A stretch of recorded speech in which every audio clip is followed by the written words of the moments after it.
Chronicles 6. Then said Solomon, The Lord hath said that he would dwell in the thick darkness. But I have built an house of habitation for thee, and a place for thy dwelling forever. And the king turned his face, and blessed the whole congregation of Israel, and all the congregation of Israel stood. And he said, Blessed be the Lord God of Israel, who hath with his hands fulfilled that which he spake with his mouth to my father David, saying,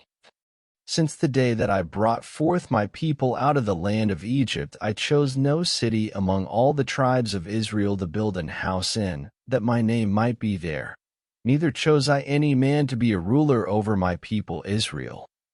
But I have chosen Jerusalem, that my name might be there, and have chosen David to be over my people Israel.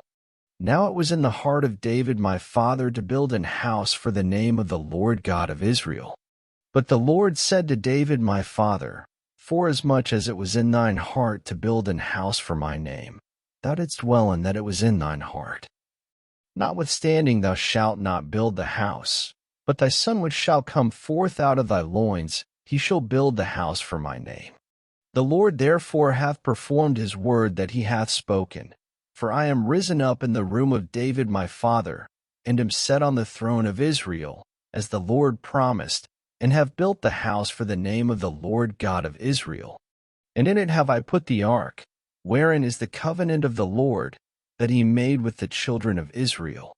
And he stood before the altar of the Lord in the presence of all the congregation of Israel, and spread forth his hands. For Solomon had made a brassen scaffold of 5 cubits long, and 5 cubits broad, and 3 cubits high, and had set it in the midst of the court, and upon it he stood, and kneeled down upon his knees before all the congregation of Israel, and spread forth his hands toward heaven, and said, O Lord God of Israel, there is no God like thee in the heaven, nor in the earth, which keepest covenant, and shewest mercy unto thy servants, that walk before thee with all their hearts. Thou which hast kept with thy servant David my father that which thou hast promised him, and spakest with thy mouth, and hast fulfilled it with thine hand, as it is this day. Now therefore, O Lord God of Israel, keep with thy servant David my father that which thou hast promised him, saying, There shall not fail thee a man in my sight to sit upon the throne of Israel, yet so that thy children take heed to their way to walk in my law, as thou hast walked before me. Now then, O Lord God of Israel, let thy word be verified, which thou hast spoken unto thy servant David. But will God in very deed dwell with men on the earth? Behold, heaven and the heaven of heavens cannot contain thee, how much less this house which I have built? Have respect therefore to the prayer of thy servant, and to his supplication, O Lord my God, to hearken unto the cry and the prayer which thy servant prayeth before thee. That thine eyes may be open upon this house day and night, upon the place whereof thou hast said that thou wouldest put thy name there, to hearken unto the prayer which thy servant prayeth toward this place. Hearken therefore unto the supplications of thy servant, and of thy people Israel, which they shall make toward this place. Hear thou from thy dwelling place, even from heaven, and when thou hearest, forgive. If a man sin against his neighbor, and an oath be laid upon him to make him swear, and the oath come before thine altar in this house, then hear thou from heaven, and do, and judge thy servants, by requiting the wicked, by recompensing his way upon his own head, and by justifying the righteous, by giving him according to his righteousness.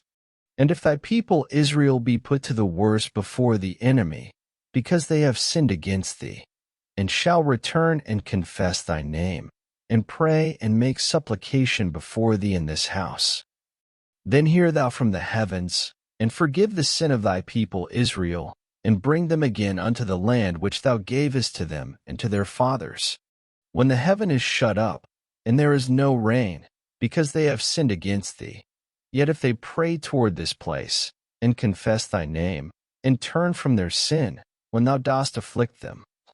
then hear thou from heaven, and forgive the sin of thy servants, and of thy people Israel, when thou hast taught them the good way, wherein they should walk, and send rain upon thy land, which thou hast given unto thy people for an inheritance.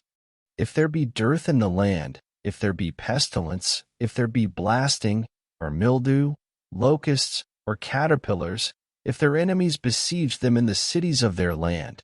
whatsoever sore or whatsoever sickness there be, then what prayer or what supplication soever shall be made of any man, or of all thy people Israel, when every one shall know his own sore and his own grief, and shall spread forth his hands in this house,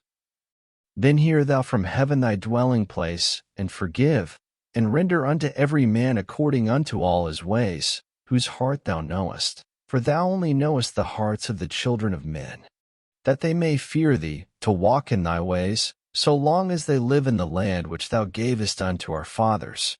Moreover, concerning the stranger, which is not of thy people Israel, but is come from a far country for thy great name's sake, and thy mighty hand, and thy stretched out arm, if they come and pray in this house,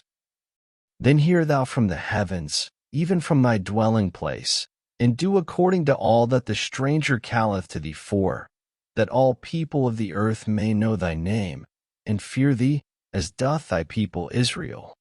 and may know that this house which I have built is called by thy name. If thy people go out to war against their enemies by the way that thou shalt send them, and they pray unto thee toward this city which thou hast chosen, and the house which I have built for thy name, then hear thou from the heavens their prayer and their supplication, and maintain their cause. If they sin against thee, for there is no man which sinneth not, and thou be angry with them, and deliver them over before their enemies, and they carry them away captives unto a land far off or near. Yet if they bethink themselves in the land whither they are carried captive, and turn and pray unto thee in the land of their captivity, saying, We have sinned, we have done amiss, and have dealt wickedly. If they return to thee with all their heart and with all their soul in the land of their captivity, whither they have carried them captives, and pray toward their land, which thou gavest unto their fathers, and toward the city which thou hast chosen, and toward the house which I have built for thy name,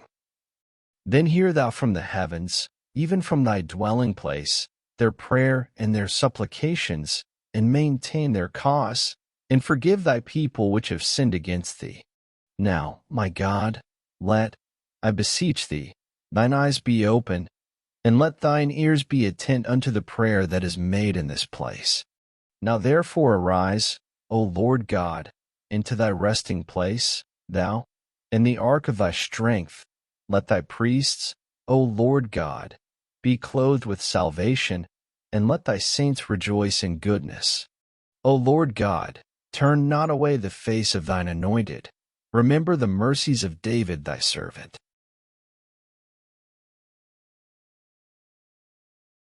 Thank you for listening. Up next, 2 Chronicles 7.